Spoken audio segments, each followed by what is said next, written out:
গণ অভ্যুত্থানের ৬ মাস পর সরকারের প্রতি হতাশা প্রকাশ করেছে ইসলামী দলগুলো। এসব দলের নেতারা বলছেন, আওয়ামী লীগ সরকারের পতনের পর যেসব আশা তারা করেছিলেন সেগুলো পূর্ণ হয়নি। আবার অনেকেই এই সরকারের কাছে দ্রুত নির্বাচন ছাড়া কিছুই প্রত্যাশা করেন না। মোহাম্মদ সোহাগ বিশ্বাসের বিশেষ রিপোর্ট, ক্যামেরায় ছিলেন জাহিদুল ইসলাম। স্বাধীনতার পর দেশের রাজনীতিতে সবথেকে সুবিধাজনক অবস্থায় আছে ইসলামী দলগুলো, আর সবথেকে বেকায়দায় আওয়ামী লীগ। শেখ হাসিনা ক্ষমতাচ্যুত হয়ে পালিয়ে যাওয়ার পর ৬ মাস ধরে ক্ষমতায় অন্তর্বর্তী সরকার। এই সময়ের মধ্যে ইসলামী দলগুলো স্বতন্ত্র শক্তি হিসাবে আত্মপ্রকাশ করার চেষ্টা করছে। প্রধান উপদেষ্টার সাথে রাজনৈতিক দলগুলোর সংলাপ কিংবা বৈঠকে ইসলামী দলগুলোকে বিশেষ গুরুত্ব দিতেও দেখা গেছে, যদিও বেশিরভাগ ইসলামী দলই মনে করে সরকার তাদের গতানুগতিক মূল্যায়ন করেছে, বাড়তি কোনো সুবিধা দেয়নি। ইসলামী দলগুলো যেভাবে মূল্যায়িত হওয়ার কথা সেভাবে হয় নাই।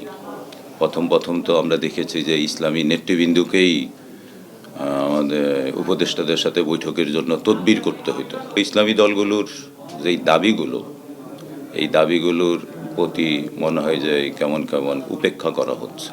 অনেক ক্ষেত্রে আমরা মনে করি যে পরিপূর্ণভাবে তারা কাজ করতে সামর্থ্য হচ্ছে না। দ্রব্যমূল্য সেটাকেও তারা নিয়ন্ত্রণে রাখতে পারে নাই। ইসলামী দল মানে মৌলবাদ, ইসলামী দল মানে স্বাধীনতা বিরোধী, এটা জেনারেল স্লোগান ছিল আওয়ামী লীগের আমলে।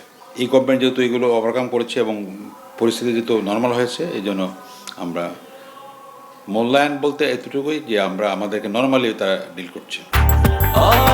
ব্রেকফাস্ট, টিফিন কিংবা স্ন্যাক টাইমে মজাদার আয়োজন মানে অল টাইম ব্রেড। তবে এখনই সরকারের কাজে খুশি হওয়া বা সমালোচনা করতে চায় না জামাতে ইসলামী। এই সরকারের কাছে তাদের আরও বড় প্রত্যাশা আছে বলে মনে করেন দলটির সেক্রেটারি জেনারেল মিয়া গোলাম পরোয়ার। না, এখানে সন্তুষ্ট অসন্তুষ্টির কিছু নেই। আমাদের প্রয়োজনটা পূরণ হওয়া দরকার। আমাদের ইলেকশনটাই হচ্ছে আমাদের প্রয়োজন। খুশি তো আমরা না, আমাদের খুশি হওয়ার অনেক সময় বাকি আছে। আমাদের আরও অনেক কাজ, আরও অনেক চাওয়াই জাতির কাছে, এই সরকারের কাছে। কিন্তু তারা তো সে প্রয়োজন পূরণ করতে পারছে না। তার কিছু গ্রহণযোগ্য কারণও আমরা বিবেচনায় নিয়ে আমরা এই সরকারের প্রতি কোনো ক্ষোভ বা এই সরকারের কোনো ব্যর্থতার কথা উল্লেখ করে ওনাদেরকে আমরা দুর্বল করতে চাই না। গত ৬ মাসে অসংখ্য আন্দোলন মোকাবেলা করতে হয়েছে দেশের সংকটময় পরিস্থিতিতে দায়িত্ব নেয়া ডক্টর মোহাম্মদ ইউনূসের নেতৃত্বাধীন অন্তর্বর্তী সরকারকে। ছাত্র জনতার গণ অভ্যুত্থানের মধ্য দিয়ে গঠিত অন্তর্বর্তীকালীন সরকার এর মধ্যে ৬ মাস পূর্ণ করেছে। ইসলামী দলগুলো এখনই হিসাব নিকাশ মেলাতে চান না। তারা চান দ্রুত সময়ের মধ্যে সংস্কার শেষে একটি নির্বাচন। মোহাম্মদ সোহাগ বিশ্বাস, এটিএন নিউজ, ঢাকা।